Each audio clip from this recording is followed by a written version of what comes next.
Buenos días. Vamos a empezar este acto en un día en el que nos hemos despertado con la noticia del fallecimiento de Mario Vargas Llosa. Con él se va el último de los grandes del boom de los años 60. Se va una de las figuras sin duda más relevantes del siglo XX hispanoamericano y del XXI también. Y desde nuestro Centro de Estudios Literarios Iberoamericanos, que lleva el nombre del otro Mario, que es Mario Benedetti, queremos sin duda expresar nuestras condolencias a la familia y mandar todo nuestro cariño a los amigos más allegados, sobre todo del Perú, que le han dedicado sus ensayos, que le han dedicado su admiración a lo largo de décadas. De forma muy especial al profesor de la Universidad de San Marcos de Lima, el profesor Agustín Prado, que recientemente ha entrado como miembro de este Centro de Estudios Literarios. Le mandamos todo nuestro cariño. Hoy el primer WhatsApp que tenía en mi móvil era suyo. Y también de forma muy especial al profesor y escritor Alonso Cueto, que le ha dedicado un libro muy importante recientemente publicado en Alfaguara como ensayo a la obra de Mario Vargas Llosa, y que sé que ha estado muy cerca de él en los últimos meses. Todo mi cariño, Alonso Cueto. Casualidades de la vida o no, hoy precisamente me llega a mi buzón el libro que le ha dedicado, que me envió pues hará una semana. Así es que, quiero empezar con estas palabras que para quienes formamos parte de este centro de estudios son importantes, porque, como digo y repito, pues se va uno de los más grandes de la literatura hispanoamericana de las últimas décadas.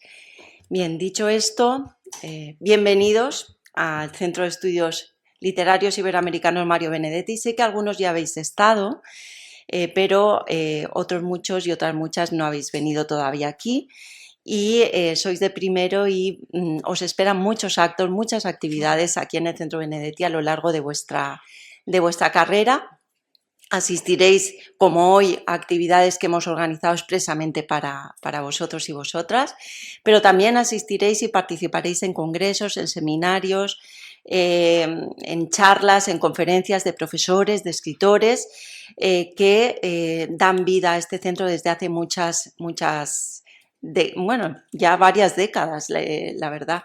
De manera que creo que va a ser muy importante para vosotros, para vuestra formación, complementar vuestros estudios con todas estas actividades que aquí realizamos y que nos sacan de las aulas y nos introducen en un espacio de debate, de diálogo distinto, de apertura de ideas, de escuchar a otros profesores y profesoras, escritores, no solo a los que tenemos todos los días en clase, de modo que bienvenidos a nuestro centro de estudios. Nos acompaña aquí la profesora Carmen Alemán, que se ha quedado ahí al fondo, allí la tenéis, y la profesora Beatriz Aracil, actual directora de este centro de estudios. Os he hablado muchas veces de ellas en las clases, siempre me refiero a Beatriz cuando digo esto, lo vais a ver a fondo en tercero, en la asignatura de precolombinas y virreinal, o esto lo vais a ver en cuarto con la profesora Carmen Alemán cuando hago alguna referencia a autores más actuales en nuestra asignatura, porque como todos sabemos ya a estas alturas del curso todo está relacionado. Así es que bienvenidos a este centro. Bueno, para mí es una grandísima alegría tener hoy aquí a la profesora Beatriz Ferrús, que es catedrática de la Universidad Autónoma de Barcelona, catedrática de literatura hispanoamericana. Quiero decir que con ella comparto trayectoria, carrera, han ido nuestras carreras a la par a lo largo de todos estos años, desde desde que empezamos prácticamente en los mismos años como becarias de investigación hasta el día de hoy. Y en ese tránsito paralelo, felizmente pues hará como una década casi, yo creo, que nuestros caminos se cruzaron en un proyecto de investigación sobre textos marginales, desconocidos, que estamos recuperando y estudiando bajo ese membrete que empezó siendo en los bordes del archivo, textos efímeros, y ahora se titula el proyecto Fastos, Simulacros y Saberes en la América Virreinal. Es un proyecto que dirige la investigadora Judith Farré Vidal desde el CSIC, y en ello continuamos. Ese cruce de caminos pues dio lugar a un intenso diálogo, ¿verdad, Beatriz? Durante todos estos años, diálogo y también un periodo de compartir tanto, de compartir experiencias, de ayudarnos mutuamente en tantas cosas, y en ese ayudarnos y en ese compartir quiero destacar de forma muy especial de Beatriz Ferrús su inmensa generosidad. Una generosidad absoluta, siempre que le pido algo, ahí está, Beatriz. Y bueno, una muestra de esa generosidad también es el que esté hoy aquí, porque ella ya ha empezado sus vacaciones. Como sabéis, nuestras vacaciones empiezan el miércoles, jueves, pero en toda España, quitando alguna comunidad, empezaron la semana pasada, el viernes. Así es que te agradecemos muchísimo que estés hoy aquí en esta conferencia que te está robando casi 2 días de tus vacaciones. Bien, algunos datos de su currículum. En su universidad es actualmente, desde hace muy poquito, es directora nada más y nada menos de la Escuela de Doctorado de la Autónoma de Barcelona, que se dice pronto porque la Autónoma de Barcelona es una universidad muy grande, y ella ha aceptado este reto. ¿Por qué? Porque es una grandísima gestora. Beatriz Ferrús ha sido directora de su departamento también en tiempos, además de profesores, catedráticos muy antiguos, con solo decir Francisco Rico sobra. Ella ha sido la directora de ese departamento y lo ha hecho maravillosamente, y ahora pues dirige esa escuela de doctorado. Pero bueno, a la faceta de gestora hay que añadir ante todo la faceta de investigadora, que es muy importante. Beatriz Ferrús es especialista en literatura hispanoamericana y en concreto en feminismos y estudios de género. Ha trabajado especialmente en torno a 2 épocas, la colonial, en la cual ha incursionado, ha buceado, ha analizado muy a fondo, ha investigado en la literatura conventual, sacando a la luz muchos textos absolutamente fascinantes y desconocidos hasta que llegó ella a darles luz. Y también, en segundo lugar, en la formación de la figura de la escritora profesional en el siglo XIX, prioritariamente en la prensa periódica. También ha analizado el trabajo de escritoras desde el siglo XX y XXI, o sea, Beatriz Ferrús ha recorrido todos los tiempos. Por ejemplo, ha estudiado a Rosario Castellanos, Cristina Rivera Garza, Lina Meruane, Alejandra Costamagna, entre muchas otras. O sea que tenemos ese perfil muy integrador de todas las épocas, que le ha dado también una perspectiva muy amplia y que se ha reflejado de un modo muy especial en su faceta docente. Yo sé que todo el mundo quiere trabajar con Beatriz en trabajos que, como os digo, pueden ser del siglo XXI, XX, colonial, y ha dirigido infinidad de TFMs, TFGs, tesis doctorales, en fin. En relación con la primera época que ha trabajado, la virreinal, forma parte de ese proyecto que os he mencionado antes, y en el seno de ese proyecto ha dado frutos muy importantes de investigación en la última época.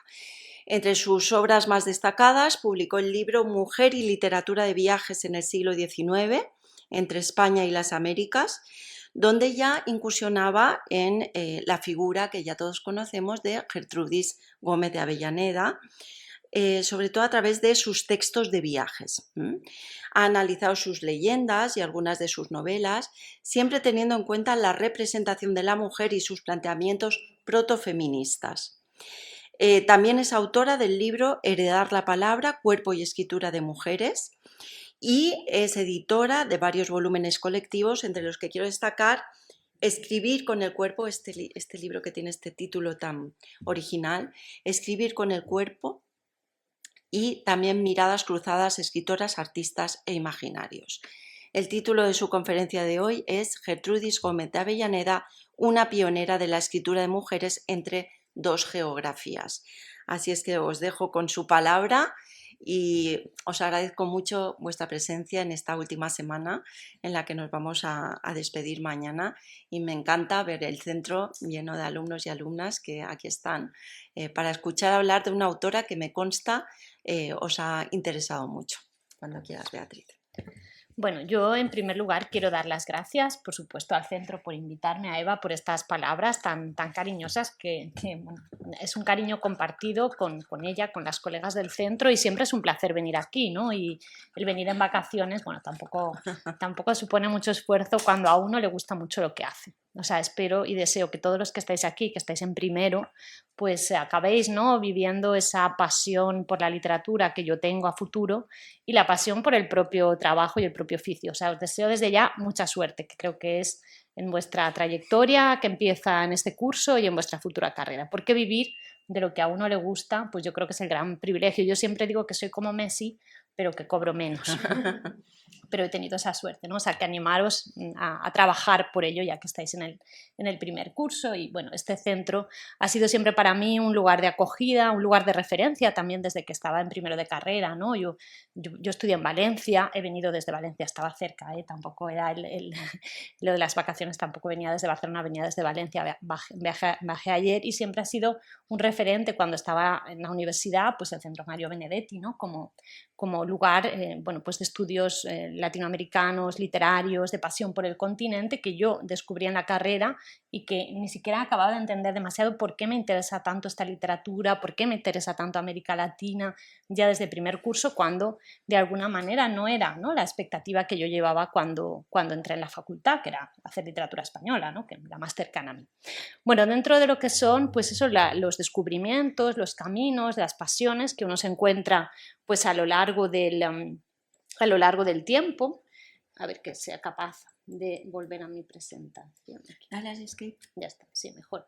Bueno, dentro de todo lo que son esos caminos, al plantearme la posibilidad de venir a esta conferencia hoy, pues bueno, se me ocurrió hablar de una figura que también recientemente he tenido la suerte, pues, de alguna forma de recuperar, ¿no?, que es la figura de Gertrudis Gómez de Avellaneda, y que sé por la profesora Eva Valero, pues que habéis trabajado ya un poco en literatura española y habéis trabajado también, o habéis introducido en literatura hispanoamericana.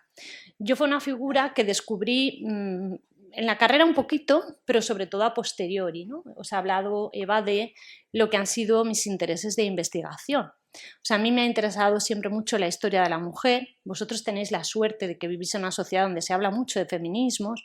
Cuando yo entré en la facultad yo apenas sabía lo que era el feminismo, es así, en el año, bueno, pues 98 por ahí, yo apenas tenía muchas nociones, ¿no?, de lo que era el feminismo, descubrí la literatura de mujeres, descubrí los feminismos, y eso ha guiado siempre mi pasión por recuperar sobre todo autoras que eran autoras que en esos años tampoco estaban en los temarios. Tuve la suerte de tener excelentes profesoras de literatura hispanoamericana que sí se interesaban por los feminismos y por la historia de las mujeres, a Sonia Matalía, a Nuria Girona, les estaré siempre agradecidas por descubrirme lo que luego sería, pues eso, mi pasión y mi investigación, pero en esos años, quitando escasos temarios, apenas encontrábamos mujeres, y mucho menos mujeres de los siglos XIX o del siglo XVII, si las grandes, digamos, escritoras del siglo XX, no sé, Emilia Pardo Bazán, por ejemplo, ¿no? Pero este tipo de figuras apenas tenían presencia, ¿no?, en los temarios de la universidad. Por eso también creo que vosotros estáis en otro momento, y me alegro mucho de que así sea, de ir, bueno, encontrando cada vez más reconstruida la historia de la mujer en vuestros propios estudios. Entonces, a la figura de Avellaneda, bueno, me interesó desde el principio precisamente por lo que tiene, no solo de pionera, por una parte, de una mujer que va a ser una de las primeras profesionales de la escritura, y eso, bueno, a nosotros hoy en día también nos puede parecer algo común, que una mujer viva de sus estudios, de escribir, de trabajar en prensa, pero Avellaneda en ese sentido inicia, digamos, un oficio prácticamente, ¿no? Y lo hace además entre dos geografías, que es como he titulado a esta charla. A mí me han interesado también mucho siempre las figuras que se han movido, digamos, en el espacio transatlántico. O sea, las figuras que me han permitido conectar pues la península y su literatura con la literatura de América Latina, porque entiendo que trabajando desde la Academia Española, pues es trazar esas conexiones, ver, o sea, cómo funcionan bueno, pues las redes literarias entre ambas geografías, en las literaturas en español, pues es un aspecto que, bueno, ha recorrido también mi reflexión en diferentes épocas. Pero además, por otra razón también, porque creo que cuando hablamos de historia de las mujeres, cuando hablamos de feminismos, hay un plural mujeres que está por encima, vamos a decirlo así, de las limitaciones nacionales. Es decir, que es un plural transnacional. Y la figura de Avellaneda es también pionera en esa idea, en la idea de armar redes y empujarnos hacia un plural transnacional. ¿Qué quiero decir con esto? Bueno, creo que estáis estudiando pues, una asignatura del siglo XIX, y que en esa asignatura del siglo XIX estaréis estudiando la construcción de las naciones. Sabéis que a principios del XIX, bueno, pues están las independencias, las naciones comienzan a armar su propio relato literario, cultural, lo que se ha llamado una comunidad imaginada. La obra de Avellaneda, que os voy a presentar de una manera global, pero voy a hacer unas referencias a la parte más, digamos, de temática cubana, juega también en un momento muy complejo, porque Cuba, Avellaneda fallece y Cuba sigue siendo España, ¿no? Pero juega en esa idea de construir imaginarios, de pensar lo cubano, pero al mismo tiempo juega también a construir otra cosa, que es un plural más general, que es el plural mujer, que está más allá de las limitaciones nacionales y que tiene un carácter transnacional. Entonces, la figura de Avellaneda, por su carácter de pionera de la escritura de mujeres, de escritora profesional, pues es un hito, es de las primeras escritoras en el XIX que funda periódicos, que consigue vivir de su literatura, que se mantiene ella sola, que bueno, muchas veces también buscaría estructuras de mecenazgo, tendrá momentos complejos y querrá, por ejemplo, ser azafata de la reina Isabel II, no lo consigue, pero tendrá momentos de su vida difíciles, pero en principio consigue triunfar como escritora, estrenar teatro, pues como os decía, fundar periódicos, que sus novelas se publiquen, se reconocían en los liceos, es decir, o sea, una personalidad literaria importante, una figura autorial importante. Pero a la vez será también una figura, como os digo, transatlántica, una figura que pondrá en diálogo las letras de un lado con las letras del otro lado, y eso es muy importante. Y en tercer lugar, será también una figura que, más allá de pensarse como española o como cubana, que ha sido un debate y sigue siendo un debate en la historia literaria, articula un plural mujeres transnacional que supera lo que es la mera adscripción a una nación, ¿no? Entonces, esos elementos me han parecido siempre de una gran relevancia para pensar pues, la dimensión histórica, sociocultural de Avellaneda. Luego también está la obra.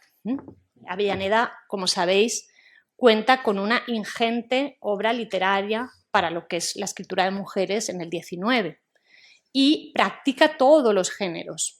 Leyendas, como os ha dicho Eva, a las que he dedicado algún trabajo, novelas que además van a poner patas arriba las estructuras sociales de la época, hablaremos un poco de Sap o de Dos mujeres, textos periodísticos, ahora los veremos, o veremos algún fragmento donde ella piensa la condición de la mujer de muchas formas y sobre todo es una mujer que triunfa en el teatro en Madrid.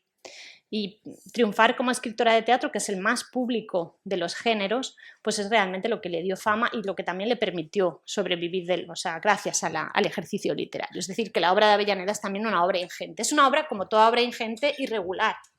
Hay textos que al que le interese la figura pues os gustarán más, los consideraréis de mejor calidad, otros menos.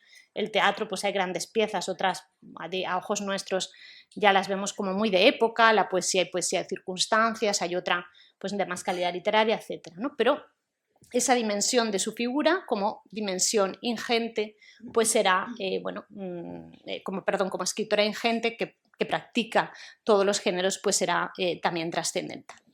Dentro, bueno, os había simplemente hecho referencia a esta idea, ¿no? Si vosotros tenéis interés, toda la obra de Avellaneda está en PDF. En la Biblioteca Nacional, por ejemplo, podéis descargar las obras literarias, que ya casi como obras completas compila en el año 69, muy discutidas, porque sus críticos dicen que los retoques que hace empeora algunos de los textos en relación a los primeros.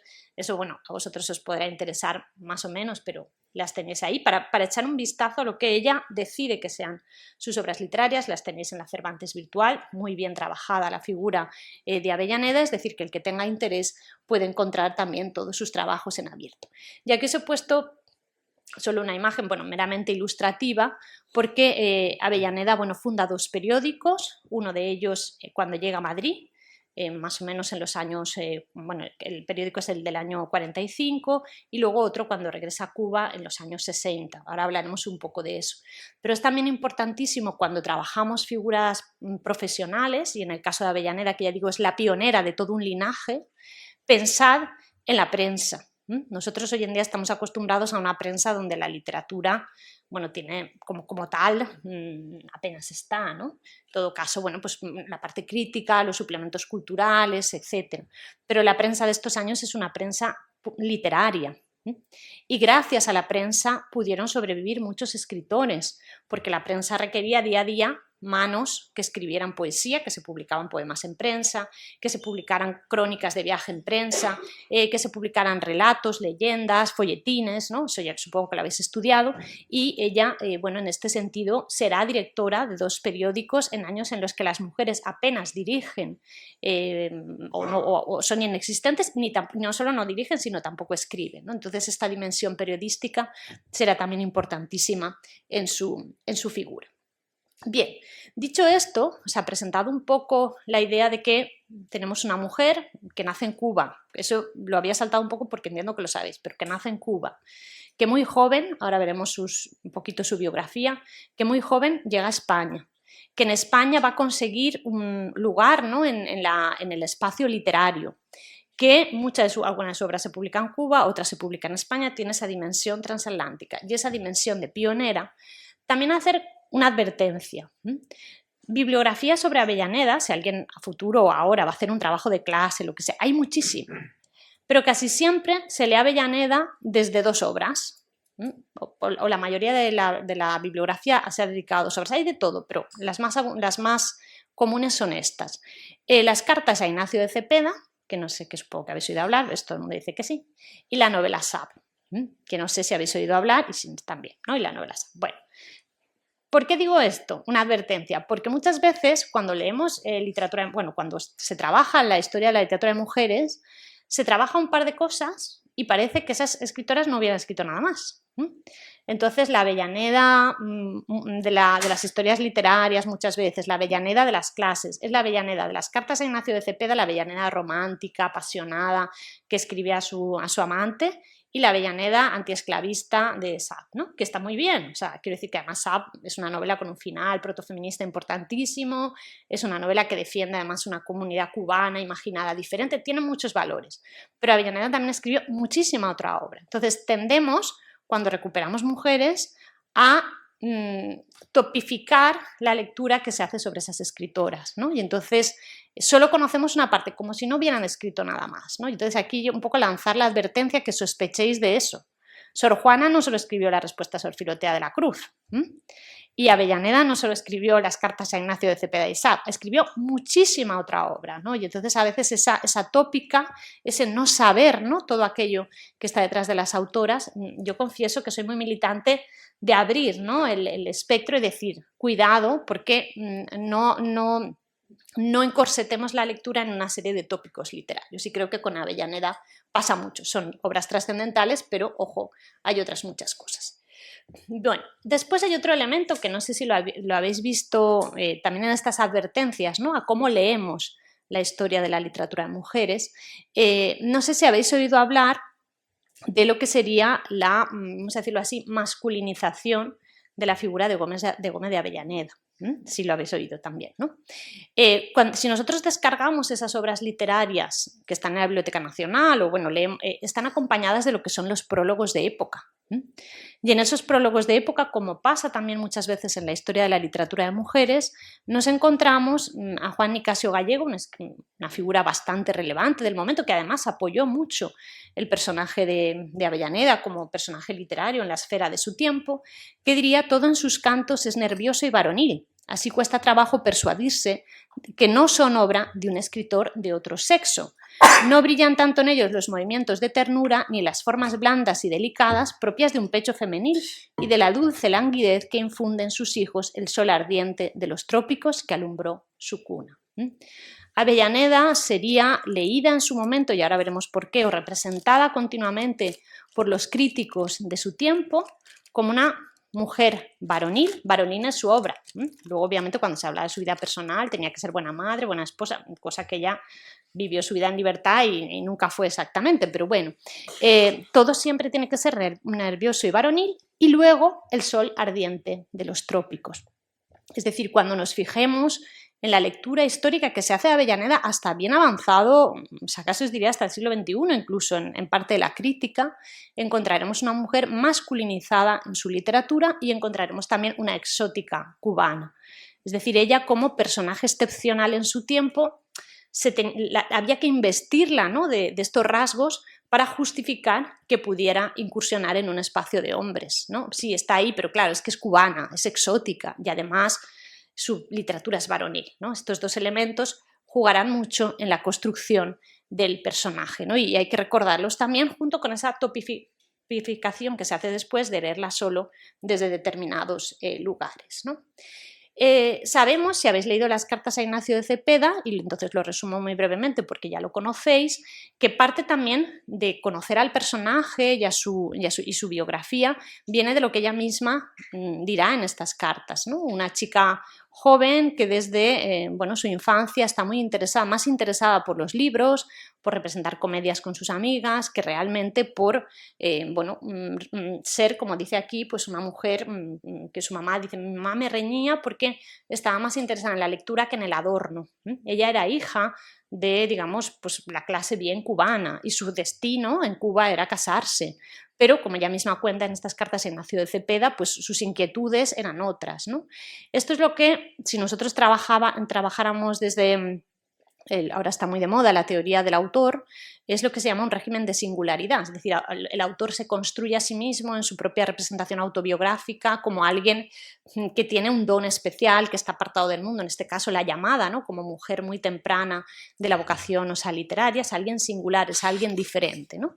Entonces ella cuenta cómo esa diferencia pues la lleva, y esto ya lo sabéis, pues a romper un matrimonio concertado en Cuba, a irse a España, consiguiendo en este caso a su madre, que se había casado en segundas nupcias con un padrastro con el que ella siempre se llevó muy mal, ¿no?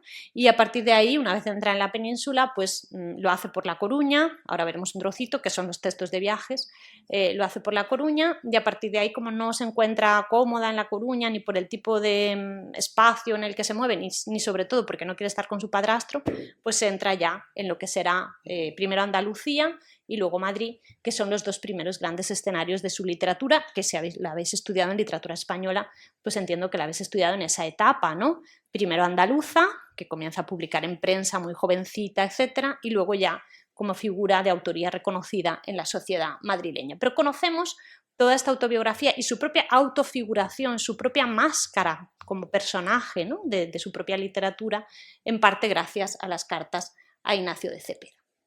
Y después hay un texto que no sé si lo habéis leído, pero que fue objeto de ese libro que os decía Eva, ¿no?, de viajes, ¿no?, que es el viaje que hace Avellaneda, como dice ella, desde mi salida de Cuba hasta mi llegada a Sevilla, o sea, apuntaciones de mis viajes dedicadas a mi amiga y prima, la señorita doña Eloísa de Arteaga y Loinaz, ¿no? Gracias a las cartas de Cepeda y gracias a estos cuadernos de viaje que se dieron a conocer o se editan o se recuperan un tiempo después, que es un texto entre la crónica, la reflexión personal, el viaje muy misceláneo, como son los géneros del XIX, no solamente sabemos eso, que ella llega a España siguiendo a su mamá, que se ha casado en segundas nupcias y que no le interesa demasiado La Coruña y llega a Andalucía, sino que veremos algo también muy interesante y que después se proyecta en toda su obra, que es esa Avellaneda que mira, ¿no?, cómo viven las mujeres en distintas geografías. En este caso dirá: las damas, excepto algunas pocas de alta aristocracia montadas por el gran tono, acostumbran a planchar sus vestidos ellas mismas, calcetan, guisan si se ofrece, y se emplean en casa en otras 1000 faenas que una señora en mi país miraría como desagradable y que ni soñamos jamás poder hacer. Por eso las americanas pasamos en Galicia por perezosas, holgazanas y poco aptas para el gobierno doméstico. Y sigue la cita. Algo que veremos en la literatura de viajes escrita por mujeres en el siglo XIX es el gran siglo de los viajes. Y la literatura de viajes es súper importante para entender precisamente cómo se construyen las naciones y cómo cambia la configuración geopolítica del mundo, es decir, cómo la península deja de ser la metrópoli y cómo es imaginada por los americanos y cómo la península a su vez imagina esas naciones de las que poco sabe, ¿no? Entonces los viajes van construyendo territorio, van construyendo representaciones de la nación de muchas maneras. Y hay un libro muy que os gusta, yo estoy segura que os gustaría mucho, de Mary Louise Pratt, que no sé si conocéis, que se llama Ojos Imperiales, donde ella explica precisamente cómo hay toda una segunda mirada hacia América Latina, casi en clave de las crónicas, pero obviamente con circunstancias cambiadas por los viajeros británicos, franceses, los Estados Unidos, que comienzan a ver que, bueno, América ha quedado, digamos, sin su metrópoli y por tanto es susceptible de ser reimaginada y reapropiada por intereses neocoloniales, ¿no? Y Mary Louise Pratt dirá: en ese proceso la literatura de viajes escrita por mujeres va de otra cosa, porque precisamente de lo que habla es cómo las mujeres en las distintas sociedades trabajan, piensan, se va construyendo como mujeres. Es esa idea de el plural mujer transnacional, ¿no? Y Avellaneda desde muy joven se preocupa por eso. O sea, es una escritora muy temprana de literatura de viajes en este sentido y se preocupa por eso. Es lo que Mary Louise Pratt llama exploradoras sociales. Dirá: los hombres serán exploradores neocoloniales en la literatura de viajes, las mujeres serán exploradoras sociales. Les interesan los modos de vida, las costumbres.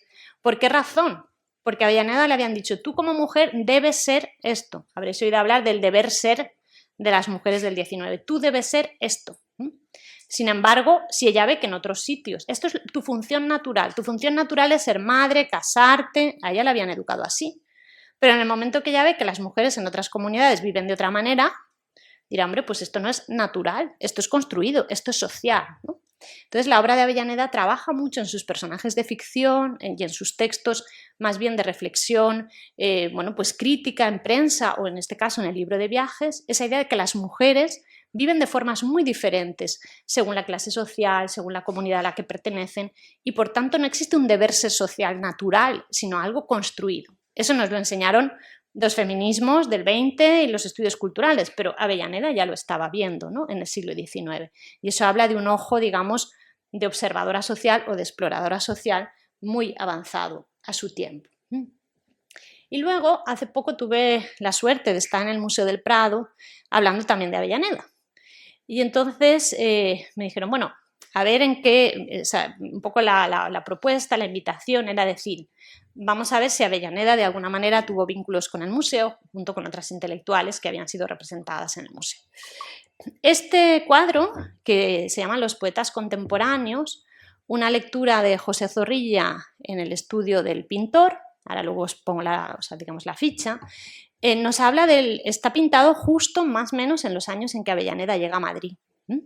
Y creo que es súper gráfico del lugar que ocupa la mujer en el cuadro, o sea, entre los poetas contemporáneos, ¿no? La podemos ver aquí como escultura clásica, podemos ver bueno, pues la podemos ver por aquí, la Virgen, alguna santa, alguna señora de la alta sociedad, pero este es el escenario literario con el que se encuentra Avellaneda cuando llega a Madrid, ¿no? Y creo que es súper gráfico y he dicho: pues lo voy a recuperar aquí, ¿no? Porque yo tampoco tenía el cuadro en la cabeza, es una de las grandes piezas del romanticismo español del Prado, pero no lo tenía tan asociado, que son los años en que Avellaneda va a conectar con todos estos escritores a los que ella misma dedica muchos poemas y con los que tuvo una importante amistad personal. Con Zorrilla dedica un poema que se llama Las almas, algo así como Las almas hermanas, o sea, dice, perdón, un verso, ¿no? Es decir, ella se siente conectada literariamente con Zorrilla y a nivel personal, y habla de fraternidad, pero este es el escenario con el que se encuentra en su llegada a Madrid. Bueno, aquí tenéis simplemente la referencia al pintor, etcétera. Si luego queréis el power, yo os lo paso.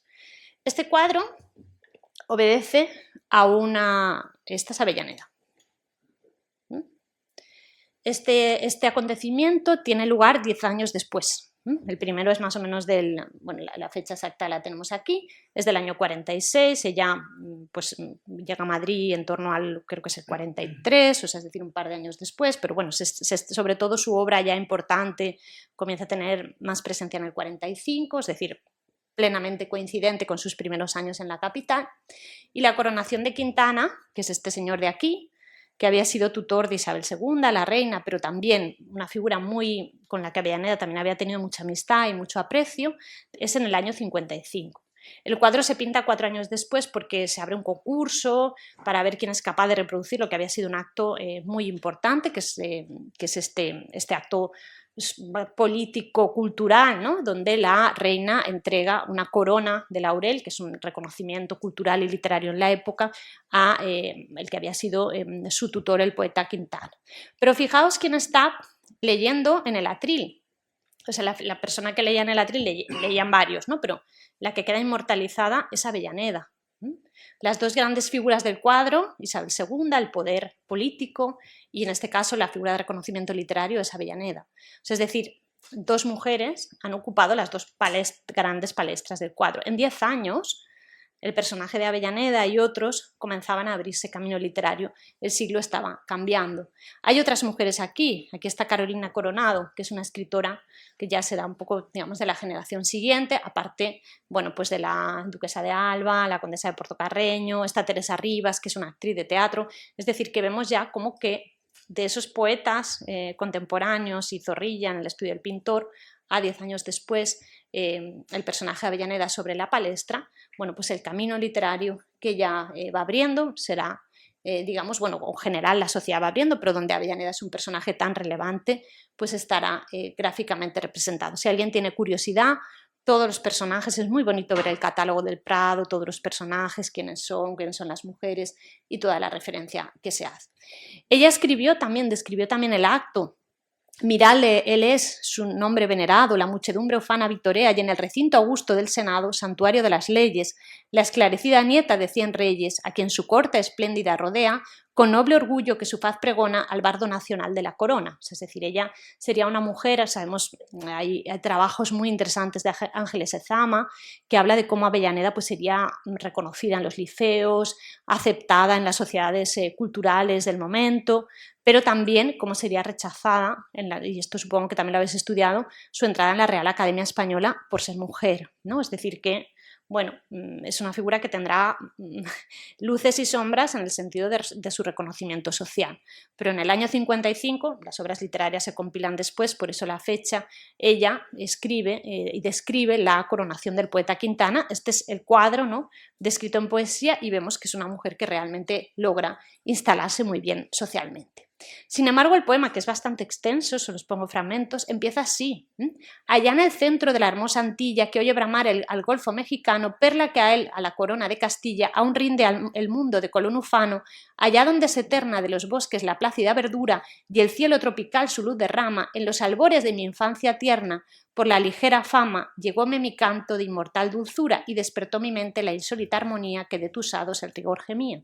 Es decir, incluso ya instalada en ese lugar de la palestra ante la reina, cada vez que Gómez de Avellaneda escribe un poema recuerda sus orígenes antillanos, su infancia en el paraíso exótico que Colón había conquistado, es decir, necesita, ¿no?, justificar ese lugar desde su ascripción a la isla de Cuba, como ser diferente, ¿no?, y esa diferencia exótica la valida o la legitima a ocupar este tipo de lugares, es decir, que su autojustificación será permanente.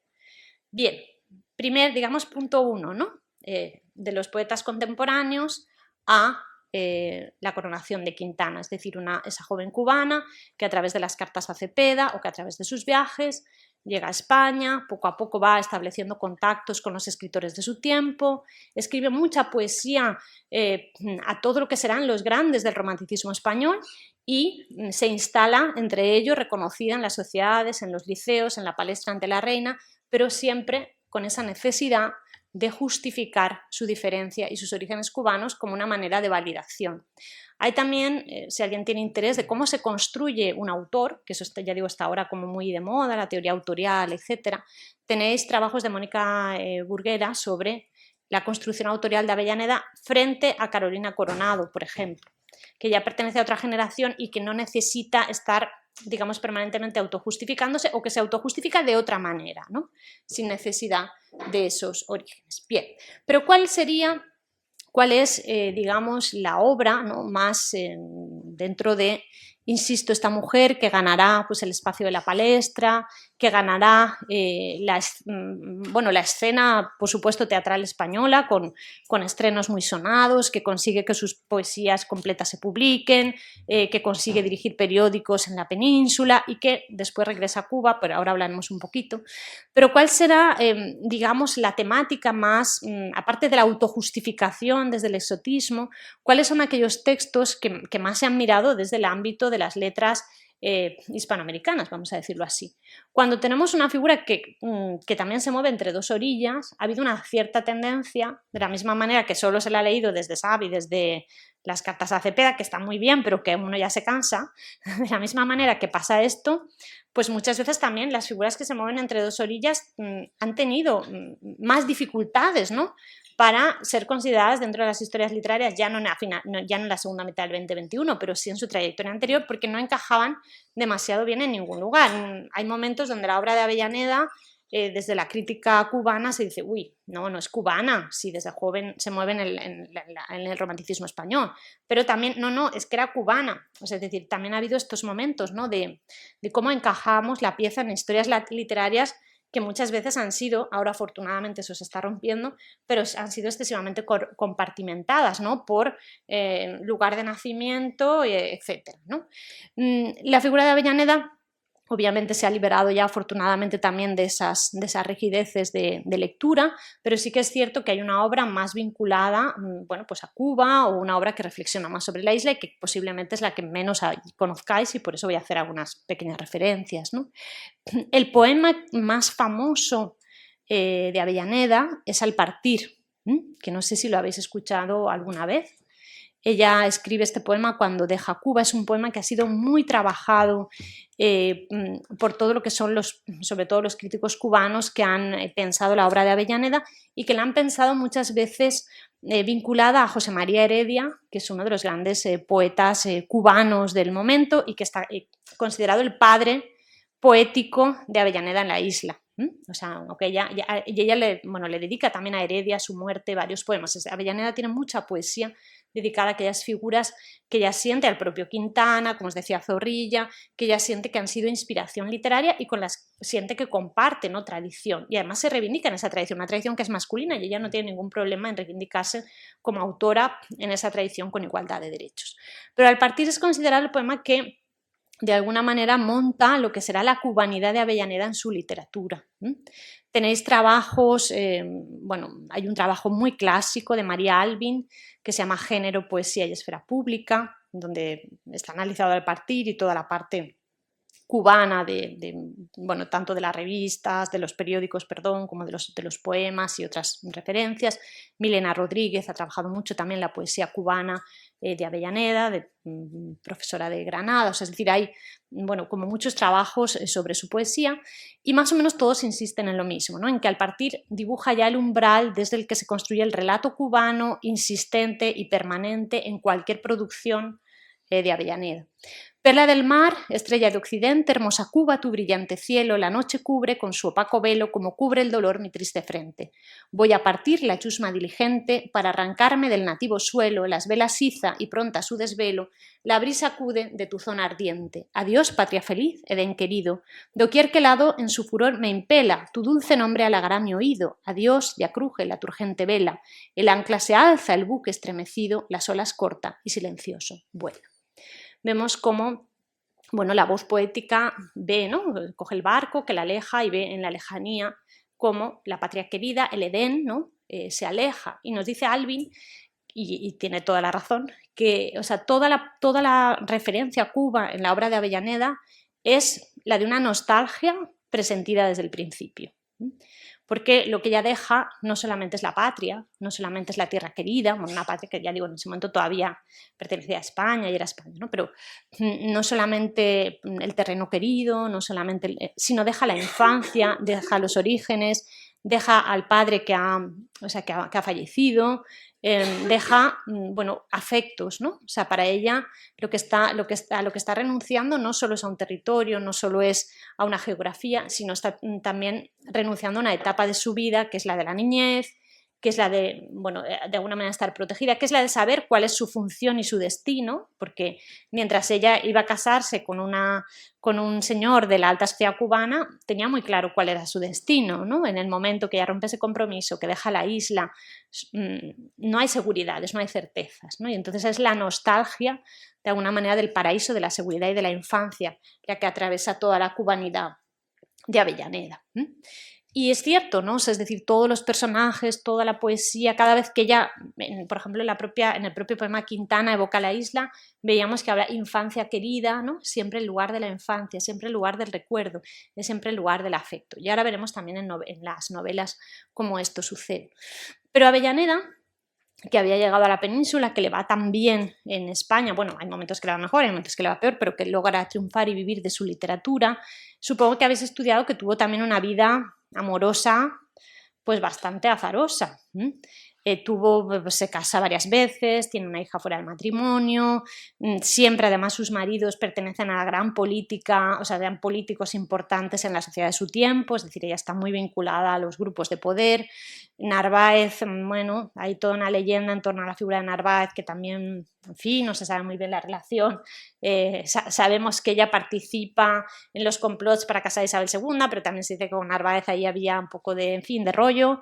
Bueno, en cualquier caso, una mujer que también es construida y escenificada como mujer de grandes pasiones. Eso es posible también al exotismo cubano que la rodea, ¿no? Es un escándalo, pero menor, porque es cubana, ¿no? Porque es exótica, ¿no? Es para la sociedad de su tiempo, pero forma parte de esa leyenda. ¿Por qué digo esto? Digo esto porque tiene un sentido, no por el chascarrillo, ¿no? Sino porque Avellaneda regresa a Cuba cuando entonces, en los años 60, cuando su marido, su segundo marido, había sufrido un atentado, porque es una vida llena de un atentado sobre el que también Verdugo se llamaba, sobre el que también hay toda una serie de leyendas, porque hay quien dice que habían atentado contra él sus opositores políticos, pero hay quien dice que no, que él defendió a Avellaneda, que le habían criticado muchísimo su última obra teatral, y que al defenderla de sus opositores teatrales, en esos años lo del teatro era como Madrid-Barça, o sea, es decir, ahí había un follón, o sea, cada vez que se estrenaba una obra, los de uno, los de otro, o sea, se liaba, ¿no? Entonces, que él defendió a Avellaneda y que le dieron una estocada, una puñalada, por defenderla a ella. Bueno, sea como fuere, su marido Verdugo acaba con un pulmón lesionado y les hace pensar que volver a la isla pueda ser su salvación. Ella ya había sido viuda de un primer marido, que había muerto también en circunstancias trágicas, muy joven, o sea, de una enfermedad, muy joven, y este era su segundo marido, y aparte de muchas otras parejas que había tenido por el camino, y entonces intenta salvarlo volviendo a la isla. Avellaneda nunca se había planteado volver a la isla, precisamente por esa construcción desde la nostalgia, desde el afecto, por su instalación, o sea, estaba instalada en la sociedad madrileña, pero lo hace por razones de salud. Además, su marido era político, consigue volver acompañando un contingente militar, es decir, con un trabajo, y ella regresa a Cuba. A regresar a Cuba la van a celebrar muchísimo, o sea, como escritora cubana, lo cual habla también de esa dualidad, ¿no? De esa mujer entre orillas. Hay también en el Prado una moneda que se reserva de todo lo que fueron los homenajes en los liceos, Avellaneda, etc. Y aquí escribe otro poema que es La Vuelta a la Patria.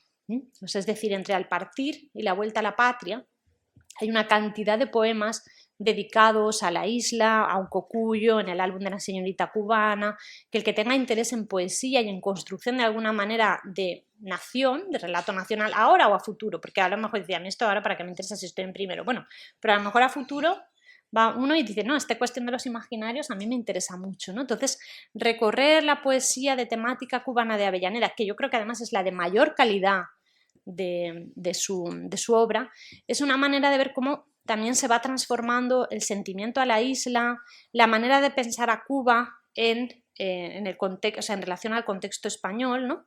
A lo largo de sus textos. Y entonces ella, y comparar a la partir con La Vuelta a la Patria, bueno, aunque todo el mundo considera que La Vuelta a la Patria, todo el mundo, me refiero a la crítica, ¿no? Es peor poema a nivel poético, yo creo que son dos poemas muy interesantes para ver esa figura, que es una figura global, que es una figura de diálogo entre literaturas y entre geografías. Perla del mar, Cuba hermosa, después de ausencia tan larga que por más de 4 lustros conté sus horas infaustas, torno al fin, torno a pisar tus siempre queridas playas, de júbilo henchido el pecho, de entusiasmo ardiendo el alma. Salud, oh tierra bendita, tranquilo Edén de mi infancia, de nuevo lo mismo, ¿no? El Edén de la infancia, que encierras tantos recuerdos de mis sueños de esperanza. Salud, salud, nobles hijos de aquesta mi dulce patria, hermanos que hacéis su gloria, hermanas que sois su gala, ¿no? Y continúa el poema, que es un poema muy extenso, ¿no? Entonces, bueno, podemos, salud, si afectos profundos, traducir pueden palabras, por los ámbitos queridos llevad prisas perfumadas, que habéis mecido mi cuna entre plátanos y palmas, llevad los tiernos saludos que a Cuba mi amor consagra, llevadlos por esos campos que vuestro soplo embalsama y en cuyo ambiente de vida mi corazón se restaura. Es decir, podemos decir que, ya digo, el que tenga interés en la parte poética de Avellaneda y en la parte más, insisto, vinculada, ¿no? al relato cubano y a la cubanidad, que entre Al partir, como os decía, y La vuelta a la patria se mantiene un relato, el relato del paraíso perdido, el relato de la infancia, el relato de lo exótico, siempre la naturaleza exuberante a la que ella apela una y otra vez. Ella es de alguna manera también, o se proyecta, ¿no?, en esa naturaleza como buena escritora del romanticismo, que eso lo sabéis, pero también como mujer que construye su propio relato exótico, ¿no? Y eso también está bastante trabajado al que le interese por la bibliografía. Pero que sí que hay un relato de cubanidad que se puede seguir a partir de muchos poemas y que bueno, van a hablar de la propia figura, de su autoconstrucción, pero van a hablar también de una transformación en la manera en que la isla será mirada, ¿no?, por la propia Avellaneda, desde bueno, su llegada a España, donde no hay, digamos, cuestionamiento en torno a la españolidad de la isla, a poemas, no es este caso, pero ahora os explicaré, a poemas posteriores donde sí que empieza a clamar un poco por la libertad del territorio. Paradójicamente, y hago un apunte y ahora hablo de las leyendas, paradójicamente esos poemas son los poemas, o sea, y también hay varios artículos muy interesantes, son los poemas que ella escribe Isabel II. O sea, ella escribió mucha poesía que hoy podríamos llamar de circunstancias, que no ha sido demasiado trabajada. En el caso de Isabel II sí, pero en otros no. Pero que es muy, muy interesante porque nos habla de una Avellaneda que además tiene una capacidad para leer la situación política de su tiempo grandísima. Yo algo que me queda pendiente de esta vuelta a Avellaneda es escribir sobre sus poemas dedicados a los grandes personajes literarios e históricos del momento, como casi crónica histórico-política de su tiempo, porque creo, no, esto es de circunstancias, está dedicado a Zorrilla, a la reina, no sé qué, pero realmente en esos poemas el reinado de Isabel II fue un follón terrible. Si alguien tiene curiosidad, la biografía que escribe Isabel Bourdieu sobre Isabel II es chulísima. Yo la releí ahora cuando iba a ir al Prado y tal. Es de verdad chulísima y habla de un momento, los que estés también por asignaturas de literatura española, por el 19 español, de un momento súper complejo a nivel político, a nivel cultural, como es, bueno, una parte importantísima del 19 español. Pero a partir de ahí vemos cómo la propia Avellaneda pues también tiene que lidiar, ¿no?, con una historia que es la propia historia de la isla, bueno, del 19, que es compleja. Entonces, en los poemas que escribe Isabel II, y lo ha visto muy bien la crítica, ella tiene una primera versión, que es la que escribe pues, más o menos en su llegada a España. En el año 69, cuando hace las obras literarias, hace cambios. Y en esos cambios ya habla de la perla, la perla antillana, que es como ella llama Cuba, que por su libertad, que su libertad ansía, dice más o menos. No estoy aquí ahora glosando. Es decir, que si nosotros recorremos su poesía, tanto digamos la de circunstancias como la poesía de su cubanidad, aunque la crítica cubana insistió, sobre todo en el 19 y parte de la primera mitad del 20, en que Avellaneda era una figura española, que no había tenido apenas vínculos con la isla, que, bueno, que eso era simplemente pues eso, una manera de autoconstruirse porque le interesaba a ella realmente leer, o sea, los textos cubanos poéticos de Avellaneda, y no solo los cubanos, sino aquellos que hablan de la historia del 19, nos revela una mujer que, bueno, construye desde su identidad de género, y esto nos lo ha enseñado también mucho la teoría, una idea de comunidad imaginada, de nación o de relato cultural que no es el del hombre, pero no por ello está dejando de alguna manera de pensar la cubanidad, aunque sea esa cubanidad desde la distancia, desde la añoranza, etc., ¿no? Y ese creo que es un punto muy interesante para leer a Avellaneda desde el lado, digamos, de la literatura hispanoamericana. Después, y esto lo voy a saltar muy rápido, pero también para el que tenga curiosidad, bueno, Avellaneda escribió muchas leyendas, ¿no? Muchas de esas leyendas tienen también el marco de un viaje, que esto es algo muy de la época. Y yo iba con mi marido a tal, y no sé qué, y entonces nos contaron, a mí eso me encanta, ese tipo de marcos, entonces nos contaron la historia del pico de no sé cuándo, o sea, esto nos pasa, ¿no? Todos vamos por ahí de viaje, no, este es el pico del monje, ay, ¿por qué le llaman el pico del monje? Un monje que se había metido monje porque no era monje, era noble, pero se enamoró de ella, entonces ella, como era de la familia, pues Montescos y Capuletos, no pudieron estar juntos, entonces él se hizo monje, ella murió, entonces él se tira del pico. Bueno, cosas de este tipo de relatos. Hay mucha literatura de viajes que lo único que hace es ir describiendo escenas en la época, ir intercalando leyendas, tradiciones, costumbres, es muy bonito, ¿no? Y muchas de las viajeras del momento lo hacen así. A esa literatura yo también he dedicado algún apartado en el libro de Mujer y Literatura de Viajes y también algún texto sobre Avellaneda. Pero no me interesa tanto eso, que hay muchas leyendas de Avellaneda que pasan en Europa y que están rodeadas pues, de una tradición muy conocida europea, sino me interesa que Avellaneda también será una voz literaria muy original pensando leyendas que tienen que ver con relecturas de la conquista y también con su novela Huachimosín, o sea, que tiene que ver con la relectura de todo lo que tiene con Cortés, con la Malinche, con lo que será la conquista de México. Y que luego haría que los indigenistas muchas veces incluso reivindicaran, ¿no? Tanto las leyendas de Avellaneda como la novela, como una mirada crítica hacia la conquista que comenzaba a gestarse en una mujer también pues muy lúcida y que se hacía eco, ¿no? de otro tipo de relato.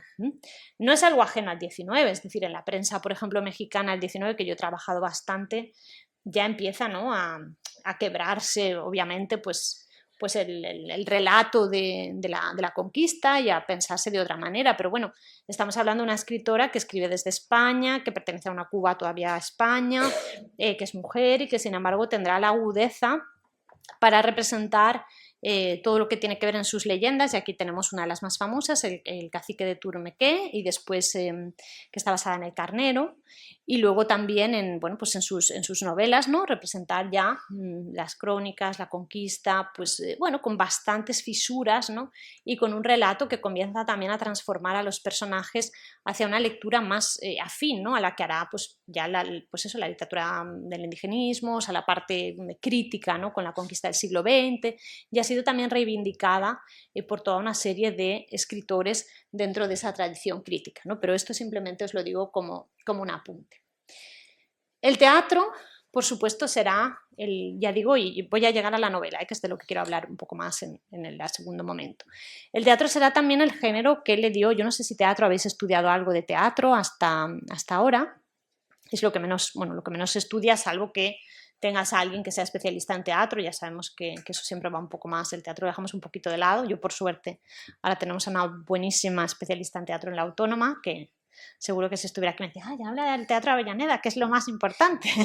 Pero bueno, el Teatro Avellaneda es lo más importante en el sentido que realmente es lo que a ella le permite vivir de la literatura y la da a conocer, ¿no?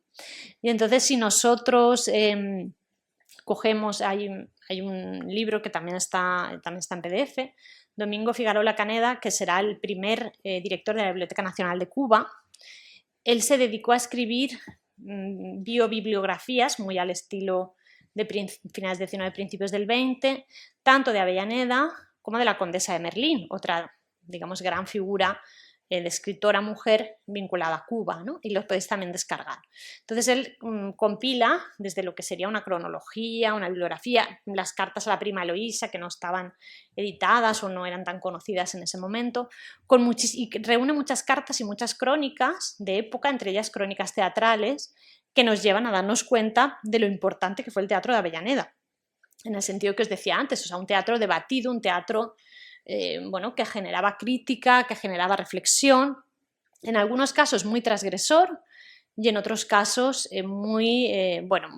muy de circunstancia, o sea, muy para sobrevivir, ¿no? Entonces, por eso os decía que la obra de Avellaneda es ingente, pero la obra también de Avellaneda es irregular, ¿no? Porque, bueno, algunos mejor, otros peor. Cuando uno vive de la literatura y tiene que escribir mucho para comer, pues hay cosas que le salen mejor y hay cosas que le salen peor, ¿no? Entonces, entre las obras que han sido también más recuperadas desde el punto de vista de la mujer, está La hija de las flores, que no sé si alguna vez habéis oído hablar de este texto, ¿no? Pero La hija de las flores, bueno, es un texto que en el fondo habla de una muchacha nacida de un abuso, o sea, y que, bueno, que ya no, desconoce cuáles son sus orígenes, que al final todo acaba, claro, a nuestros ojos es terrible, ¿no? Pero al final acaban como los padres reuniéndose y tal, pero ella nace de un abuso a una mujer que está dormida, ¿no? Y es una hija que no se sabe de dónde ha salido, entre comillas, es como una flor más, pero en el fondo está denunciando, ¿no? La violencia hacia las mujeres de una manera también tempranísima, ¿no? En La hija de las flores. Y bueno, quizá uno de sus estrenos más conocido y de más exitoso es el que tenéis aquí, Baltasar, que tiene que ver ya con otra cosa totalmente distinta, ¿no? Que es todo el tema de la reescritura un poco bíblica, clásica, que ya hace en distintos momentos de su obra. Es decir, que el Teatro de Avellaneda tiene también muchísimos rumbos, desde comedia, un poco de amor, no lo digo por La hija de las flores, sino por otras piezas menores, pasando por teatro más de tipo histórico-bíblico, también al estilo del romanticismo, o pasando por textos como La hija de las flores, que han sido hoy en día reivindicados como una de las primeras denuncias sobre bueno, pues, el abuso, la violación hacia la mujer, o sea, lo que hoy en día diríamos la violencia de género, ¿no? Que ella reivindica de una manera bueno, muy de época, pero al mismo tiempo también muy pionera, y más para una escritora mujer que estrena teatro y que, por tanto, es responsable de un mensaje público en el teatro diferente al de las leyendas o al de los textos en prensa, ¿no? Pero el Teatro de Avellaneda es, en parte, alguna parte más transgresora, alguna parte de circunstancias y alguna parte muy exitosa y muy ajustada también a su tiempo. Pero lo que yo creo que a nosotros quizá os interese más, ¿no? Dentro de una asignatura de este tipo, y por la lectura de Sade y por todo lo que entiendo, pues que normalmente trabajamos más, quizá la poesía es más compleja, o tiene, quitando algunos estos poemas cubanos, pues bueno, toda esa poesía histórica, en fin, tiene sus complejidades y quizá que os interese menos, o tiene más que ver con la historia de España y la podemos dejar de lado. Las leyendas, al revés, creo que podéis leerlas perfectamente, y si conocéis las leyendas del XIX español, bueno, quitando estas que sí que se mueven más en esa relectura de la conquista y que pueden ser, bueno, muy curiosas también para hacer trabajos y para ir bueno, pues, teniendo una mirada crítica, ¿no? sobre las crónicas, fundamentalmente. La novela yo creo que es quizá lo que a vosotros os pueda interesar más en una asignatura de literatura hispanoamericana y también de literatura española, ¿no? Y por eso quiero de alguna manera dedicar el tiempo que me queda, ¿no? A hablar de la novela una vez presentada la figura, que espero que bueno, haya completado cosas de las que ya sabíais, ¿no? Entonces, bueno, quizá las dos novelas, ¿no? Que tienen que ver también con la asignatura de literatura hispanoamericana, y que en este sentido, bueno, pues podéis recuperar vosotros dentro de este marco, son las dos que tenéis aquí. Pero sin embargo, Avellaneda escribió, las dejamos ahora, digamos, para el final, pero sin embargo Avellaneda escribió también muchísima novela. Y ahí está un poco lo que os decía antes, es decir, no nos quedemos con las escritoras, porque es que pasa más con las escritoras, no nos quedemos con las escritoras, con la Avellaneda de Sade y con la Avellaneda de dos mujeres, perdón, de Guatimocín, del emperador de México, y de las cartas a Cepeda, sino pensemos en esa figura global, en esa figura que en cualquiera de sus obras está lanzando mensajes, incluso en los textos más clásicos, en los textos que más pareciere seguir la tradición del romanticismo y los más de circunstancias, está siendo una lectora política de su historia, del momento, aguda, es decir, busquemos siempre a futuro. Ahora estáis en primero, claro, no os voy a pedir aquí que os leáis toda Avellaneda, pero busquemos siempre a futuro, no quedarnos con la tópica sobre un escritor. También pasa con escritores varones, ¿no? Que los leemos siempre desde un lugar y nos olvidamos a veces de su complejidad, ¿no?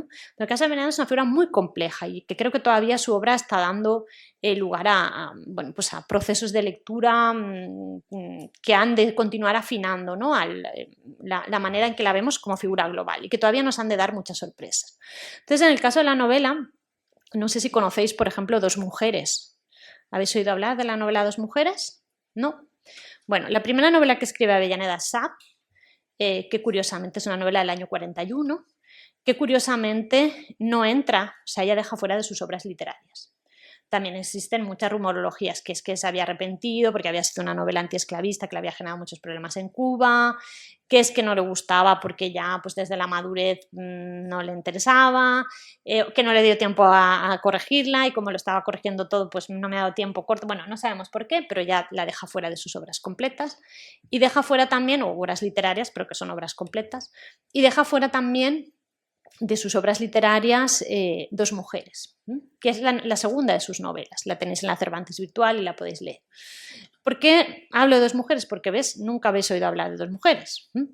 Y Dos mujeres fue una novela absolutísimamente transgresora donde las haya, en tema de mujer, o sea, en tema feminista, bueno, protofeminista, porque no podemos hablar de feminismos antes de que aparezcan, ¿no? Protofeminista.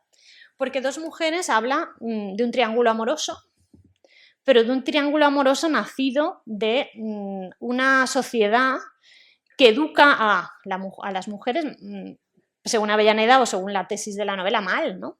Porque las enseña eso, a ser esposas, madres, no tener capacidad crítica a la hora de elegir a su marido y por tanto, bueno, pues estas dos mujeres se enamoran del mismo hombre, pero es que ese hombre tampoco ha recibido una educación correcta porque le han dicho, bueno, tú te vas a casar con tu prima. Y como conoce a su prima desde la infancia y la quiere y la cuida y se llevan bien, pues acaba casándose con su prima sin haber vivido ninguna experiencia de mundo, ni saber siquiera casi lo que es una mujer o lo que es un hombre, o sea, sin tener una dimensión crítica. Es una persona muy joven. En el momento que ese chico joven va a Madrid y conoce otro tipo de mujer, que no es una mujer sumisa, sino que es una mujer apasionada, con carácter, noble en este caso, pero que se autogestiona, una especie también de alter ego un poco de la propia escritora, pues ahí se genera el conflicto. Y las dos mujeres van a acabar entendiendo a la otra y lo van a acabar entendiendo a él. Y van a lanzar parlamentos diciendo, bueno, es que si no hubiéramos sido educadas de esta manera, si no se nos hubiera precipitado para contraer matrimonio, nuestra vida sería otra, ¿no? Es decir, que esa idea que veíamos, ¿no? Es que las mujeres en La Coruña son así, son así, son diferentes a las cubanas, por tanto hay otros modelos de mujer.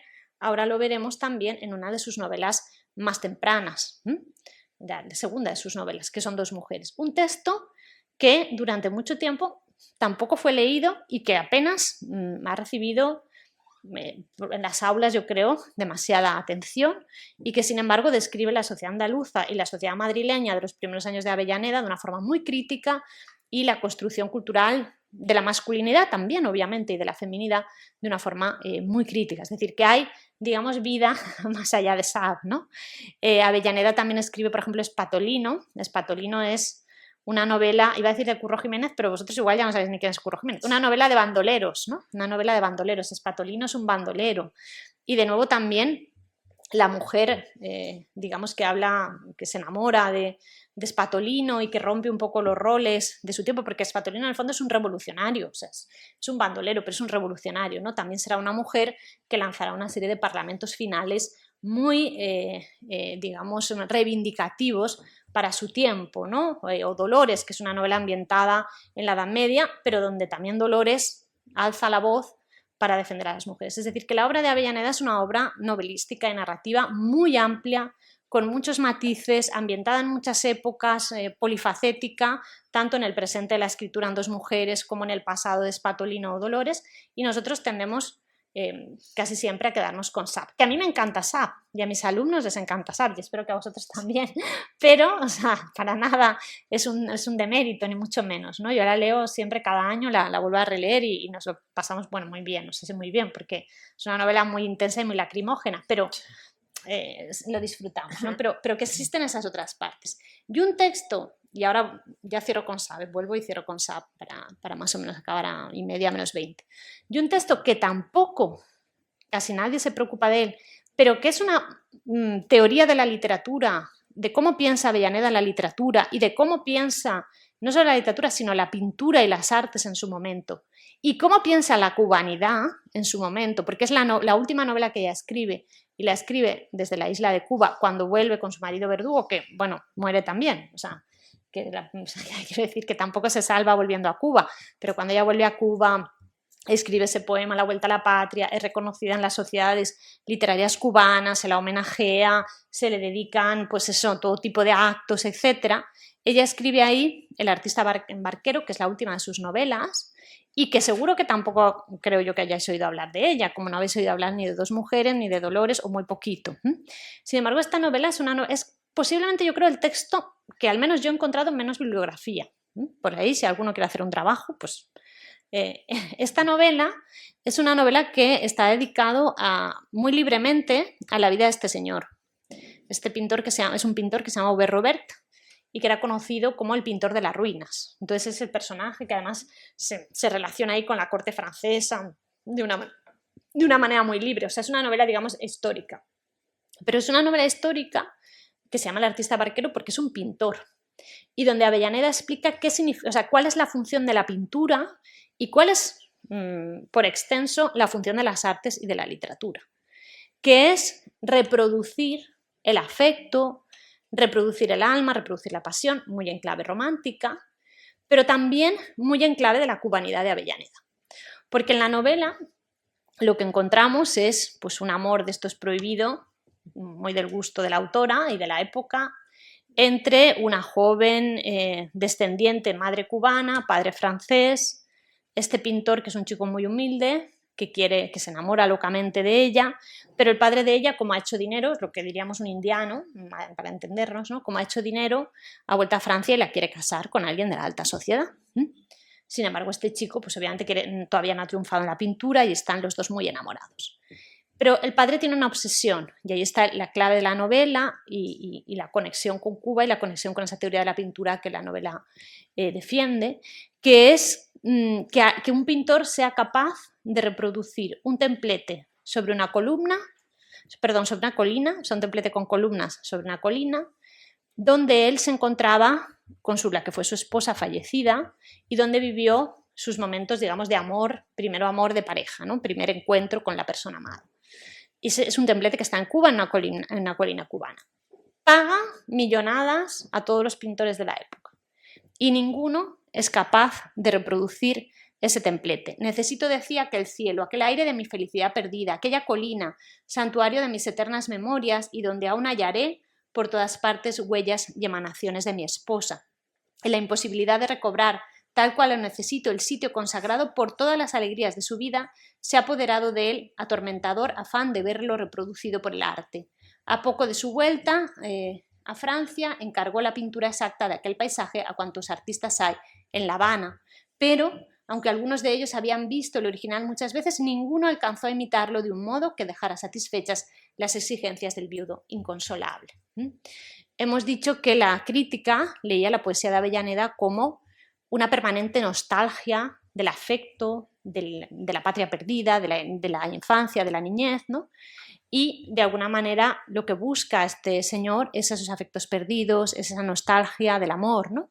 Entonces ella plantea la literatura y plantea la pintura en este caso y las artes como el lugar de, digamos, ser capaz de captar los afectos del paisaje, como lugar de ser capaz de captar los afectos de la historia personal, más que como un espacio de reproducción imitativa o un espacio de fidelidad. Es una fidelidad del alma, podríamos decir, muy del romanticismo, pero que Avellaneda desarrolla muy bien en El artista barquero, que además va recorriendo elementos de la pintura de la época, etcétera, y que nos permite también leer esa cubanidad y esa historia personal con América Latina como eso, ¿no? Como la historia del afecto, no solo como la reivindicación exótica, justificativa, sino realmente como ha sido recuperada por la crítica contemporánea, como el amor a la tierra, como la nostalgia de la infancia, sí, pero que no por ello es un demérito, sino que es otra forma de construir relato imaginario, relato de la cubanidad o de la nación, entre comillas, cubana,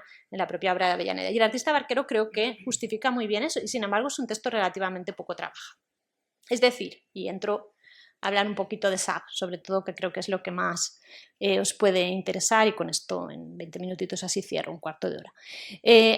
Tenemos, ya digo, un personaje, bueno, poliédrico, un personaje que practica todos los géneros, un personaje que va transformando su propio pensamiento sobre Cuba, sobre la literatura, sobre la novela, pero que tendemos a leer desde lugares siempre un poco repetidos, que obviamente, insisto, no está mal, son los grandes textos, lo que queramos, pero sobre todo quiero lanzaros el mensaje de que esa mujer que pasa de esos poetas contemporáneos donde no hay ni una sola mujer a recitar en el atril ante la reina, no solo es porque sea un personaje exótico de época o porque sea alguien que ha escrito pues, esas cartas a Cepeda y por tanto tenga una mitologización romántica, que sí la tiene y que es interesante, por supuesto, sino porque tiene una obra amplísima, bastante leída en su tiempo, con buenas críticas, con debate, mucho más allá de los lugares únicos que solemos conocer. Bien, sin embargo, bueno, uno de esos lugares únicos hay que reconocer que tiene pues, una gran trascendencia literaria. No voy a entrar a leer Guatimocín, Emperador de México, pero sí que el que tenga interés en todo lo que tiene que ver con la relectura de la conquista de México, la relectura de la conquista de México es uno de los grandes temas de la prensa literaria hispanoamericana del siglo XIX. Igual que la relectura de Sor Juana, que en esos años es terrible, yo que soy, fan absoluta de Sor Juana, es terrible cómo los del 19 se meten con ella. Bueno, solamente hace ripios, gongorinos, no sé qué desastre, ¿no? O sea, bueno, en fin, es terrible, ¿no? Si tenéis curiosidad y, incluso un artículo, ¿no? De Judith Farré sobre la relectura de Sor Juana. Pero la relectura de la conquista de México, que es el gran episodio, ya sabéis, de las crónicas, o si no lo habéis estudiado ya lo estudiaréis, en el 19 es importantísimo porque se está jugando el relato del imaginario nacional. México había sido el gran territorio conquistado y por tanto ahí Avellaneda juega, ¿no?, ese relato también de la relectura de lo nacional. Pero en el caso, cubano, específicamente cubano, pues Sap es una, como sabéis, si la habéis trabajado un poquito, pues es una obra que abre muchísimos espacios a la reflexión no solo sobre la mujer, sino a la reflexión también sobre la cubanidad y sobre la comunidad imaginada que dice Anderson de lo cubano. No sé si habéis leído la novela, pero si habéis leído la novela es un continuum, por ejemplo, algo en lo que no nos fijamos demasiado, ¿no? Mis estudiantes me dicen, pues no me había fijado hasta que no me lo dijiste. La novela es un continuo recorrido por la isla, por los parajes de Cuba. Desde, vemos a Enrique Ottaway, que llega, no sabemos qué es Ottaway, uno de los protagonistas, que llega ahí a caballo y que lo que hace es fijarse precisamente pues, en las tierras, ¿no?, que tiene la familia de Carlota, la protagonista, y ese sol de nuevo de los trópicos, etc. Muchas de las imágenes que encontramos en la poesía de Avellaneda sobre Cuba las encontramos también desarrolladas y descritas en esa imaginación de lo cubano que construye Sab. O sea, Sab está construyendo un relato sobre la geografía cubana muy en sintonía con la literatura de la época y muy en sintonía con la imaginación de los parajes que hace la literatura del 19 en clave de reivindicación imaginaria pues nacional también, ¿no? Entonces, cuando lo leáis y leéis la novela, fijaos en eso. No solamente es la historia del esclavo y de las mujeres y de los capitales extranjeros que representa Ottaway, que también son un pensamiento sobre la nación. O sea, sabes, una novela sobre la comunidad imaginada. ¿Quién entra y quién no en la nación? Entre comillas, insisto, lo de nación, pero quién cabe y quién no cabe en la nación cubana. O sea, es decir, qué lugar ocupan las mujeres, qué lugar ocupan personajes como Ottaway, que representan los nuevos capitales neocoloniales, y qué lugar ocupa el propio esclavo, ¿no?, el mulato en esa nación. Esta es la gran pregunta de cualquier literatura del 19 hispanoamericana y de cualquier, también diría, textos de la prensa literaria, donde los parajes, cataratas vistas desde arriba, desde un derrotero, caminos, tipos costumbristas, ¿no? Sab no deja de ser, a Enrique Ottaway lo que le llama la atención es su ropa. Dice, iba vestido como un lugareño, ¿no? Es decir, estas imágenes, o sea, Avellaneda conoce muy bien cuando escribe Sab cuáles son las imágenes del territorio, de las costumbres, etc.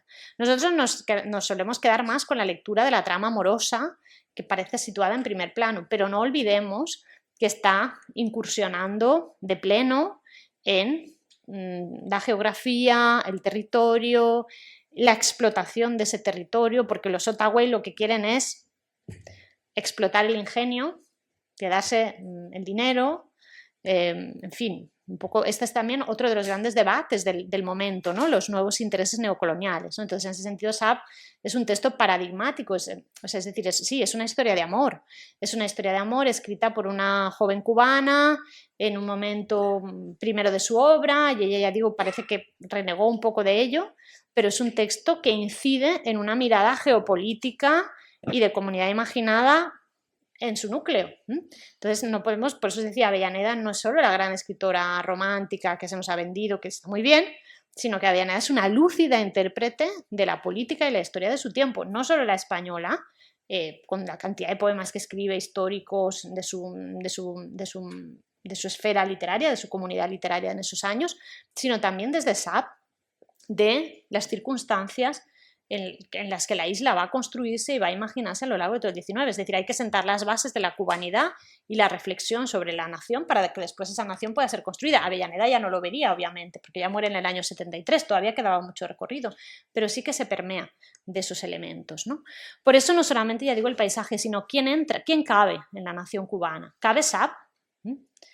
La novela parece decirnos que sí, pero parece decirnos que sí de una manera muy trágica. ¿La habéis leído? ¿Sabéis el final? Algunos lo están trabajando y otros. O sea, algunos es una de las lecturas optativas. Es una de las lecturas optativas. Bien, no lo digo porque os voy a desvelar el final, no os voy a fastidiar. Pero bueno, sabéis que el que no la haya leído es la historia de Sab, que es un esclavo, mulato, hijo del señor de la casa, que ha, bueno, de alguna manera, vamos a decirlo así, se ha aprovechado, ¿no?, de su posición de señor de la casa con una de sus esclavas.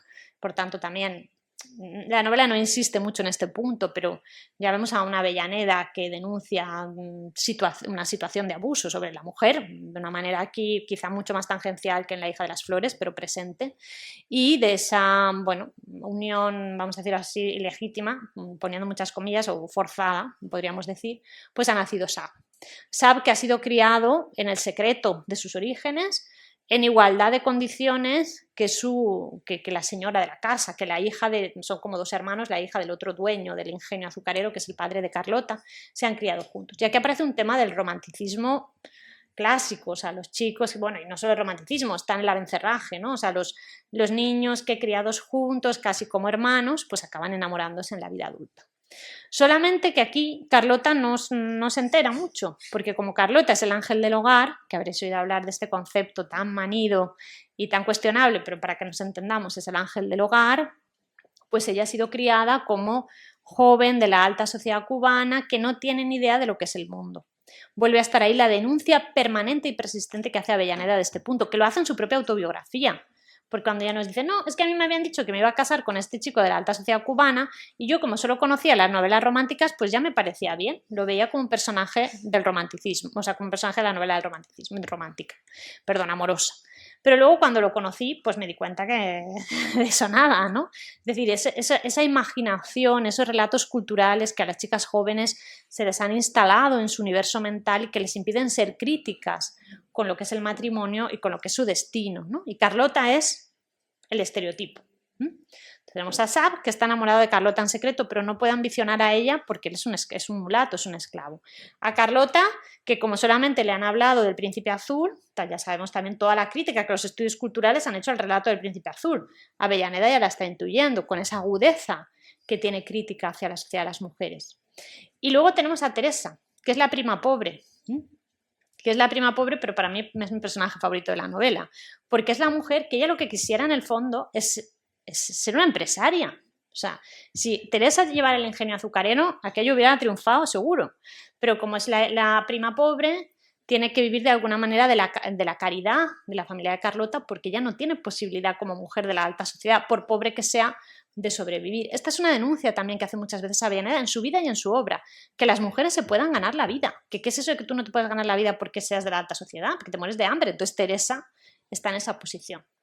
Y luego los nuevos intereses coloniales. Enrique Ottaway, rubio, ojos azules, vamos, arquetipo de la masculinidad, digamos, del norte, que no deja de ser alguien con mucha labia, un seductor, que se le cree de dinero, pero que lo único que está pensando es una rica heredera cubana para tapar los pufos que su padre y él tienen y bueno, es un personaje también muy del 19, que aparece muchísimo también en prensa, esos nuevos intereses británicos, franceses, que llegan sobre América Latina. Es decir, que el relato geopolítico, os diría, ¿no?, que está haciendo Avellaneda y crítico con la sociedad de su tiempo a todos los niveles, la masculinidad, la feminidad, los nuevos intereses de explotación de la isla, también el sistema arcaico de explotación del propio territorio, porque en distintos momentos se dice, bueno, es que se habían perdido muchas tierras, porque como que no se estaban adaptando a la modernidad, ¿no? Es decir, la novela parece una novela de amor, de un amor imposible, de un triángulo amoroso, ¿eh? Porque Saab está enamorado de Carlota, pero es que Teresa está enamorada de Ottaway. O sea, es decir, estamos todos ahí cruzados y Ottaway en el fondo no está enamorado de nadie, no es tan malo como parece, pero o sea, no está enamorado de nadie, ¿no? Entonces, sí, nos quedamos con el mensaje del triángulo amoroso, con el mensaje de esa historia romántica que no pudiere, acabo enseguida, que no pudiere triunfar, pero en el fondo, o sea, hay una lectura, insisto, muy crítica sobre la historia del continente del 19, sobre cómo se construye la comunidad imaginada, sobre los intereses neocoloniales, sobre cómo se construye la masculinidad y la feminidad. Los historiadores han demostrado muy bien que género y nación van cruzados, ¿no? Que es un poco el mensaje que os decía al principio, de una mujer que articula un plural transnacional, mujeres, pero que a la vez piensa la isla, ¿no? Todo eso está ahí. Y luego, bueno, y con esto acabaré, por supuesto, la carta final, y aquí los que estén leyendo la novela, voy a revelar poco, pero la carta final que hay al final del texto, que está considerada pues uno de los grandes manifiestos antiesclavistas y protofeministas del 19, donde Saab dirá, y no voy a revelar más que esta frase, prometido así, el que no haya leído el final, o las mujeres pobres y ciegas víctimas. O sea, es decir, que su destino, viene a decir, es peor que el del esclavo, porque el esclavo puede comprar su libertad, puede ahorrar y comprarse liberto, pagar su libertad, pero la mujer no. Si se casa mal, se quedará para siempre con ese marido, ¿no? Entonces, sabéis que esta novela fue una novela súper escandalosa, sobre todo en la isla de Cuba, por el mensaje antiesclavista. Se ha comparado muchas veces con La cabaña del tío Tom, que no sé si vosotros también sois de otra generación. En mi época La cabaña del tío Tom era muy famosa, una de las grandes novelas así, de cierta popularidad, también escrita por una mujer, en este caso en Estados Unidos, sobre también el antiesclavista, ¿no? Y bueno, pues, o sea, un poco cerrar, ¿no?, con esta... O sea, con esta idea, ¿no?, de esta escritora que ya en el año 41, cuando escribe Saab, que recién llegada a España, ¿no?, estaba desafiando lo que serían toda la reflexión. O sea, a ella no solamente no le correspondía ser escritora, como ya nos cuentan las cartas a Cepeda, le correspondía casarse y ser una de la alta sociedad, sino que mucho menos le correspondía ser escritora en otro campo cultural, que diríamos hoy en día, ¿no?, que es el campo cultural, sobre todo de Madrid, Andalucía, que también tendrá ahí un primer recorrido muy importante. Ella está enterrada en Sevilla y siempre amará profundamente la ciudad de Sevilla, lo explica muy bien en sus viajes a la prima Luisa. No solo no le correspondía ser escritora, no solo no le correspondía ser escritora en otro campo cultural, sino que en todos sus textos, en aquellos que suscriben un mensaje más convencional, más tradicional, que los tiene, porque yo también siempre les digo a mis estudiantes, bueno, cuando estamos viviendo un momento de transformación, como es el del 19, cuando estamos en un tiempo de cambio, no podemos pensar que una obra tan grande como la de Avellaneda, toda ella vaya a tener un mensaje crítico, protofeminista o de una cubana, sino que hay obviamente parte de su obra donde se suscriben roles tradicionales y personajes tradicionales. Es un momento de avances, retrocesos, de titubeos, tentativo, ¿no? Pero lo que no podemos negar es que la figura de Avellaneda es pionera en la creación de un espacio literario para la mujer en España y en Cuba, pero además es una figura, insisto, con una obra literaria, con un mapa literario extensísimo que se abre a muchas otras cosas, ¿no?, como es pensar la historia de la España de Isabel II, como es pensar el campo literario del romanticismo, esos poetas contemporáneos que de repente aparece esta mujer en la palestra. A todos ellos dedicará poemas y reflexionará sobre la obra de prácticamente todos ellos, es decir, con una voz crítica importantísima. Es lanzar un mensaje sobre la comunidad imaginada cubana, que sí, que forma parte de la nostalgia personal, de la necesidad de autojustificarse en el espacio literario, pero que a la vez en obras como Saab no nos quedemos solo con la lectura más digamos, primera, ¿no? De un primer nivel, sino que profundicemos en esas otras lecturas de una mujer que de manera muy temprana está pensando e imaginando la nación, ¿no? Es, bueno, pues eso, ver un teatro donde se denuncia la violencia sobre las mujeres en clave de época, obviamente, con las limitaciones que esto tenga, pero de una manera radical, ¿no? Y es encontrarnos a una mujer que también piensa la historia de América Latina desde sus novelas de temática mexicana de forma crítica y comienza a grabar y a lanzar cabos que después recogerán la parte más crítica de la literatura del 20. Que es cierto que para ello, vamos a decirlo así, se construye una autoría bueno, cargada de aura exótica, acepta de alguna manera esa etiqueta varonil en determinados momentos, ¿no? Busca las estrategias que le permiten ser una pionera, pero es que si no, es imposible, ¿no? Sostenerse en esto. Y cierro haciendo referencia a una cosita, ¿no? Que también la recordaba en el Prado. Ella tiene sobre todo 2 poemas, no sé si lo he llegado a poner aquí, no lo tengo aquí, pero ella tiene dos poemas donde juega, ¿no? Con la idea de, o sea, hay unos versos muy famosos que dedica a uno de sus maridos que dice: vedme cuan soy en mí, no en vuestra mente. O sea, es decir, en varios momentos de su poesía ella juega una especie de autorretrato personal, ¿no? Y dice: no me quieras sibila, no me quieras maga.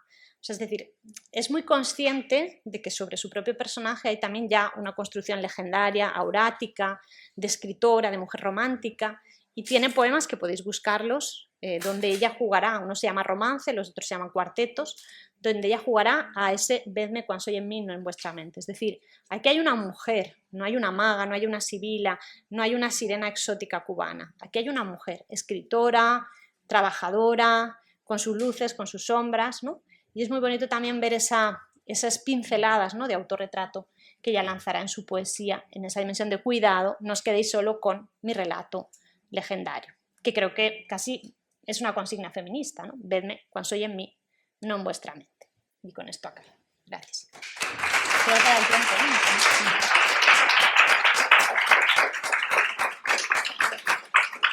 ¿no? Bueno, muchísimas gracias, Beatriz, porque lo que he dicho al principio de tu gran faceta docente no ha sido ninguna exageración. Beatriz nos ha trazado perfectamente toda la dimensión completa de Gertrudis Gómez de Avellaneda. Espero que hayáis tomado buena nota, porque toda ese diagnóstico, esa mirada sociopolítica de la realidad que nos ha en la que ha insistido Beatriz Ferrús, nos sitúa a Gertrudis Gómez de Avellaneda como una escritora paradigmática de un tema del que estamos hablando constantemente en clase, que es la función social, el compromiso social del escritor, de manera que creo que debéis haber tomado buena nota de todo lo que ha dicho, de esos poemas sobre la cubanidad, de estas novelas en las que hay mucho de crítica social, de análisis de todas esas dimensiones, feminidad, realidad socioeconómica, etcétera, etcétera, y que por tanto también me ha gustado mucho cómo Beatriz nos ha abierto puertas para la investigación hacia textos no tan trabajados y que están ahí, y que vosotros y vosotras que estáis en primero y que tenéis en perspectiva trabajos de investigación, TFGs, TFMs, etcétera, que los tengáis en cuenta. Abro la sesión para preguntas, aquellos o aquellas que estéis trabajando SAP. Tenéis ahora la oportunidad de poderlas formular a quien nos acaba de hablar desde este punto de vista tan especializado como el que acabamos de escuchar. A ver, preguntas, opiniones. Alejandro, venga. Yo tengo la pregunta de si tuvo algún tipo de... Sí. ¿Te has entendido? Sí. Tengo la duda de si tuvo algún tipo de represalia legal o social o algún tipo de represalia por la publicación de novelas como SAP, por ejemplo. Sí, o sea, fue prohibida, se prohíbe la impresión en la isla durante algún tiempo, ¿no? Y y bueno, ella fue duramente, o sea, criticada sobre todo por el mensaje antiesclavista, ¿no? Y después, bueno, algunas de sus novelas, como Dos mujeres, en sus años generan también el escándalo. Es decir, si nosotros, si vas a la compilación que hace Figaro La Caneda, o aquí lo que queda normalmente son las críticas como más positivas, ¿no? Pero buscando ya, hoy en día que tenemos la hemeroteca y que podemos pues entrar desde la hemeroteca nacional hacia otro tipo de prensa, sí, o sea, hay comentarios muy críticos tanto sobre el teatro como sobre algunas de las novelas, porque realmente se consideraba que tenían mensajes muy transgresores. Lo que pasa que también tuvieron otros lectores, es decir, creo que eso habla de esta época de transformación, que hubo voces muy, muy duras y al mismo tiempo hubo voces que, bueno, sí que consideraban que las novelas tenían valor literario, etcétera, ¿no? En eso ella fue muy hábil, es decir, siempre trató de jugar muy bien, conocía muy bien los géneros de su tiempo, o sea, conocía muy bien las tramas amorosas y muchas veces, claro, el amor imposible de las almas románticas puede justificar a lo mejor otros mensajes del texto, es decir, supo moverse con bastante finura, ¿no? Hacer un juego de equilibrios entre, bueno, pues tramas amorosas que podían justificar una pasión desatada, ¿no? Y al mismo tiempo un mensaje transgresor, pero Sap sí, Sap fue una novela muy criticada, Dos mujeres también, y casualmente son las dos que ella no incluye en sus obras literarias finales, ¿no? Existen muchas justificaciones, hay quien dice, no, bueno, es que precisamente las quería mucho y las quería, pero posiblemente no lo hizo porque fueron por las que recibió más palos, ¿no? De la misma manera que su teatro muchas veces no fue entendido o fue muy criticado por ese mensaje que tenía un poco protofeminista o crítico, ¿no? Es decir, que sí que fue una mujer, pero ella sabía, ¿no? Un poco jugar a un juego de equilibrios, estaba muy bien relacionada, tenía bueno, un tejido, ¿no? De escritores de la época que la defendían, por eso juega también a justificarse desde lo exótico de la cubanidad, ¿no? Porque bueno, también hay trabajos muy críticos con la construcción autorial de Avellaneda. Dice, bueno, es que ella entró a ese juego de lo varonil, ¿no? Entró a ese juego de lo exótico, sí, pero es que desde ahí podía decir cosas que de otra manera no podría haber dicho, ¿no? Pero sí que tuvo duras críticas. También se dice por eso que su marido posiblemente recibió una puñalada por el hecho de ser su marido y de defenderla literariamente en un momento donde sus obras de teatro están generando mucho escándalo. Es decir, que es un personaje bueno, que jugó a los equilibrios entre os doy cosas más convencionales a cambio de hacer pasar otro tipo de mensajes, ¿no? Hay un texto muy bonito de Josefina Ludmer, clásico, sobre Sor Juana, que se llama Las tretas del débil. Obviamente está empleado en otro contexto, que es el contexto del 17, pero digamos que Avellaneda tuvo cierta, bueno, habilidad también con esas tretas del débil.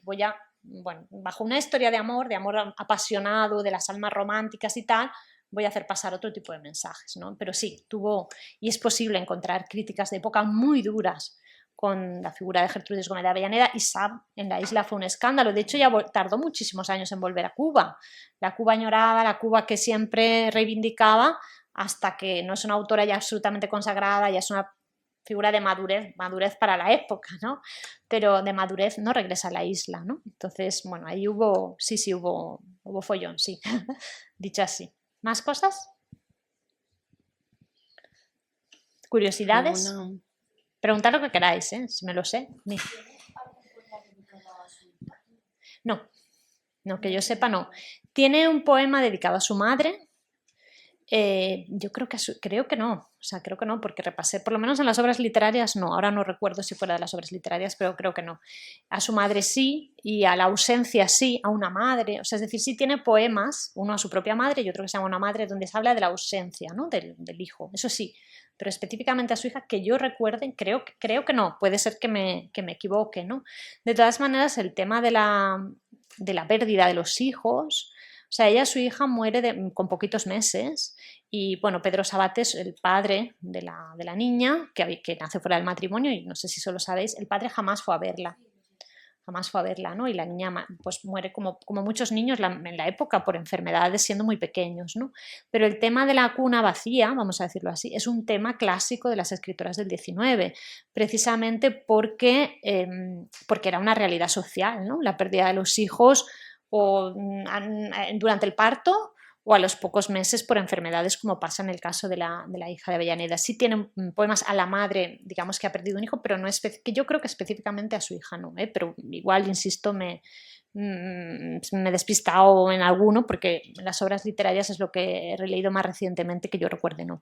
Quien tiene muchísimos poemas dedicados a la pérdida de sus muchos hijos, porque perdió muchos hijos, es una poeta mexicana que se llama Laura Méndez de Cuenca, que yo creo que es una de las grandes, digo por si te interesa el tema, creo que es una de las grandes escritoras sobre la pérdida, o sea, sobre la pérdida de niños, porque perdió, creo que fueron 9 hijos, o sea, tuvo como 12, de los cuales perdió 9.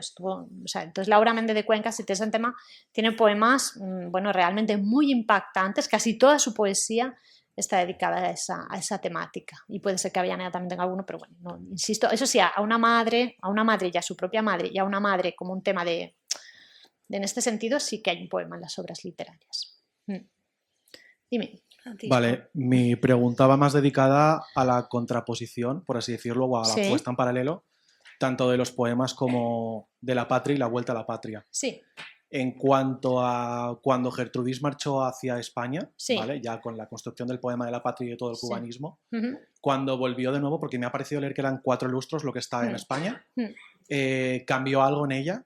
Quiero decir, la imagen de Cuba en ese aspecto cambió cuando regresó. A ver, entre Al partir y La vuelta a la patria, bueno, más o menos La vuelta a la patria es un poema, yo creo que de calidad menor y como más de circunstancias, ¿no? Ella llega a España en los 40, o sea, son dos décadas más o menos, 2 décadas largas, ¿no? No llega a 3, pero bueno, 2 décadas largas las que ella está en la península y no regresa. Regresa por el tema de su marido, que su marido de verdugo, pues allí en fin, tiene un puesto de trabajo y además el tema de recuperarse en la isla, ¿no? Entonces, Al partir es un poema que breve pero muy intenso y que está considerado una de las piezas de la literatura cubana y por sus vínculos con Heredia. La vuelta a la patria es un poema, digamos, más irregular, es un poema muy extenso, se ha leído solo un fragmento y vuelve un poco a la misma tópica y es un poema más de circunstancias para las efemérides del regreso que ella tiene a la patria. Pero sí que es cierto que si nosotros leemos el conjunto, vamos a decirlo así, de la poesía sobre la cubanidad o estos poemas a Isabel II, en ella sí que va cambiando la mirada y sobre todo habla de un pueblo que anhela su libertad, o sea, usa más la palabra patria, o sea, es decir, que sí que, pero eso pasa más en la poesía cuando, digamos, no en La vuelta a la patria, sino en la poesía un poquito posterior, o sea, la que escribe ella o la que reescribe, más que la que escribe, la reescritura que ella hace en las obras literarias, porque ella ya había estado allí residiendo en Cuba un tiempo largo y digamos que se había podido permear, ¿no?, de, bueno, ciertos ambientes ya, de cierta sensación. Es decir, es en la reescritura de las obras literarias cuando algunos de estos poemas que en su primera versión eran más contenidos van introduciendo la palabra libertad, la palabra patria de una manera más recurrente. Y ahí, si este tema te interesa, hay 2 artículos, uno en inglés y luego el de Milena Rodríguez sobre los poemas de Isabel II, que son muy paradigmáticos, porque como poemas escritos en los 40 sobre la reina representan esperanza, bueno, es un tiempo conflictivo pero español, y sin embargo en la reescritura de las obras literarias ya se reescriben en clave de libertad para la isla. Y lo mismo pasa un poco en la reescritura que hace de los poemas de la cubanidad. Los poemas escritos ya bueno, escribe muy poco, o sea, cuando está en Cuba, más bien reescribe, ¿no? Pero bueno, sí que hay 2 o 3 poemas más circunstanciales que empiezan a hacernos intuir ese espacio, ¿no? Pero Al partir es un poema clásico, digamos, de Avellaneda, muy reivindicado. La vuelta a la patria es un poema más irregular. Hay algunas estrofas que sí, pero otras son como muy celebrativas porque ya se vio envuelta en toda una serie de actos donde es acogida como escritora, entonces este poema tiene que ver un poco con ese contexto, ¿no?, un poco celebrativo de su figura. Pero el tema de la reina, que yo no lo conocía hasta hace relativamente poco, es súper... y de las reescrituras de algunos versos de sus poemas cubanos en las obras literarias, que hay bastante bibliografía sobre eso, si te interesa.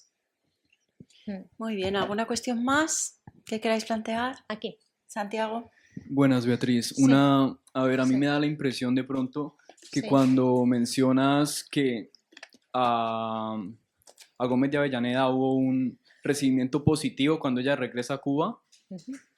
me da la impresión de pronto de que el recibimiento para las escritoras femeninas es Sí. mucho más positivo en el mundo americano que en Sí. España, que en España de pronto cuesta un poco más. ¿Esta impresión es así o ¿O realmente es bastante similar entre ambos contextos? Bueno, a ver, no sé a ver si entiendo la pregunta, ¿no? Gómez de Avellaneda fue muy celebrada en los liceos españoles, tanto en el de Madrid, fue homenajeada en Madrid muy tempranamente, o sea, ella es de una de las, bueno, la primera, posiblemente, no, la verdad no te lo sé decir, pero yo creo que es la primera escritora que recibe una doble corona, porque la corona de laurel era una manera de reconocerte literariamente, muy tempranamente, en el año 45, porque gana el premio poético del Liceo de Madrid, el primero y el segundo.